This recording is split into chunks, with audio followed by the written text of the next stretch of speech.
Zephaniah. This is the last of the 9 pre-exilic prophets. Let's go through it. So this one, more than any of the books, intensifies the theme of the day of the Lord. So in terms of when he ministered, people can't really tell. He was sometime during the reign of Josiah. It could have been a contemporary of Jeremiah towards the latter part of his rule, like 609. But it also could have been what led to the reforms. So people wonder if Zephaniah's prophetic ministry didn't predate the reforms of Josiah that happened earlier on. So difficult to know. In the first part of this, you have this cosmic judgment. It's like the flood. He's going to sweep away man and beast, sweep away the birds of the heavens, the fish of the sea. So what he's created, he's going to decreate. Then pretty clearly he goes after Jerusalem here, and he specifically calls out the idolatry. So, of course, we know that idol worship was a pretty big deal for the pre-exilic Israelites. Be silent before the Lord recalls that the Lord is in a solar temple, let the earth keep silent from the previous book. It's one of those tie-ins that they think. And unless you think this judgment on Jerusalem is just like an ultimate judgment, it's pretty clear it's talking about this temporal judgment. Babylon's going to come in. So these are actual places, the fish gate, the second quarter, the mortar, are places in Jerusalem. It says, I will search Jerusalem with lamps. Notice this common theme of them believing that the Lord will not be able to bring disaster or his ra'ah on them. And they're complacent about it. They said, the Lord will not do good. He will not do ill. The good. So that's a common theme of the false prophets. The day of the Lord is hastening on. Then you got this inclusio here. Before he goes into the nations, he talks about the whole earth shall be consumed. So he's about to move away from the punishment specifically on Judah, and he's sort of just encapsulating the whole earth again. It's kind of an inclusio of the indictments and judgments on Judah before he goes into one last thing against Jerusalem potentially, but it's just the nation. Then he talks about all of the nations together. So also, by the way, this perhaps you may be hidden thing is a pretty common thing in the 12. This is perhaps he may have mercy. It was there in Joel, it was there in Jonah, and elsewhere. So perhaps you may be hidden on the day of the anger of the Lord.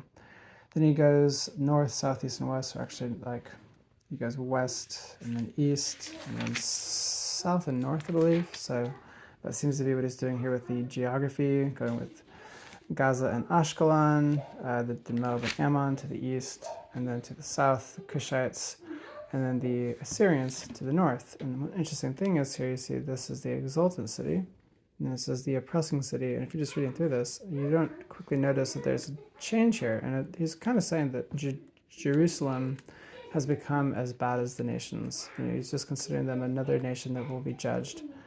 But here we know that it's talk about Jerusalem because she doesn't trust in the Lord. She does not draw near to her God.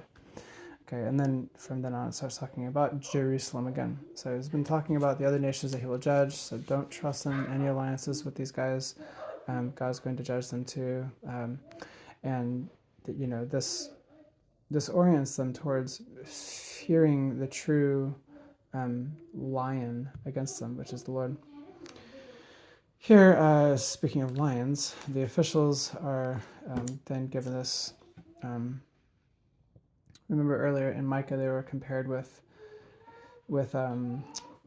cannibals. Here they're compared with lions and wolves. The Lord within her is righteous; he will do no injustice, but the priests pervert the law, and so there's really no true justice in the land.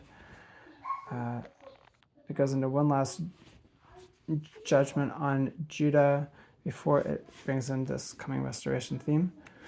And notice also that it goes alternating between Judah and the whole earth. So it could be the whole land will be consumed, right? That word eretz or whatever in Hebrew has kind of a double meaning, but we've also seen that he has this cosmic judgment that he talks about where all the animals are killed and stuff like that. So kind of this alternating theme to point out the intense judgment of the Lord. And so that's one of the reasons that Zephaniah works well as the last of the pre-exilic prophets in the book of the 12. And then also this strong theme of the restoration of God's people. So I will change the speech of the peoples to a pure speech.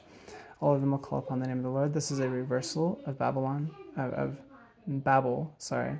And we see this really at Pentecost. All these nations are coming in from beyond the rivers of Cush, my worshippers, that out of my dispersed ones shall bring my offering. And then they're all having this common speech. We saw that in Micah 4 as well.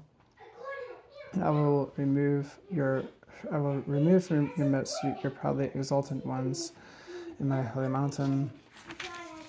And then here, obviously, this sing aloud, O daughter of Zion, shout, O Israel, rejoice, and exult with all your heart, O daughter of Jerusalem. The Lord has taken away the judgments against you, has cleared away your enemies. The King of Israel, the Lord, is in your midst. You shall never again fear evil. The Lord your God is in your midst, a mighty one who will save. He will rejoice over you with his gladness. He will quiet you by his love. He will exult over you with loud singing. I will change their shame into praise. At that time, I will bring you in, and I will restore your fortunes. So pretty cool prophecy of coming future glorious restoration. That is the book of Zephaniah. One other interesting thing is it's a good chance that he had darker skin like that of the Cushites. His father was called a Cushi, and that really meant, there was kind of two options. You've got one, it could be an honorific title of the Cushites, or his father really had Cushite blood in him. Just a little historical thing there.